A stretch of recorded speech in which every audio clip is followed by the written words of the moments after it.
మనమంతా కూడా ఆదాము అవ్వలే పాపములో మునిగిపోయి పొర్లి దిగంబరముగా ఉంటే భయపడుతున్న ఆదాము అవ్వని బయటకు తీసుకొని వచ్చి వారు సొంత కచ్చడములన్నీ కూడా ఇరిగిపోయి పగిలిపోయి పడిపోతే ఆయన గొర్రె పిల్ల యొక్క శరీరముతో ఆయన చొక్కాయలు తయారు చేయించి ఆదాము అవ్వ యొక్క శరీరములను కప్పాడు ఆయన. ఈ రోజున కూడా పాపములో మన జీవితాలన్నీ కూడా బట్టబయలైపోయినాయి. ఈ రోజున ఎవరో వచ్చి నిన్ను పాపి అని చెప్పక్కర్లేదు. మన హృదయానికి తెలుసు మనం ఎక్కడ పడిపోయామో, ఎక్కడ జారిపోయామో, ఎక్కడ తప్పిపోయామో. పాపము చేత మురికి పట్టబడ్డాం మనం. అయితే యేసుక్రీస్తు రక్తం ఒక డిటర్జెంట్ లాంటిది. యేసయ్య ఈ రోజున మనకి పునర్జన్మ సంబంధమైన స్నానం చేయించాడు ఆయన.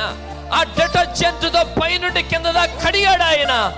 మన హృదయాన్ని కడిగాడు ఆయన. తలంటూ స్నానం చేయించాడు ఆయన. ప్రియమైన దేవుని పిల్లారా, ఈ రోజున దేవుడు ఆయన రక్తముతో మనల్ని కడుగుతా ఉన్నాడు. ఆ రక్తముతో మన యొక్క జీవితాలను శుద్ధీకరించినప్పుడు ఆయన నీతి అనే వస్త్రంతో మనల్ని కప్పుతాడు ఆయన. హల్లెలూయా.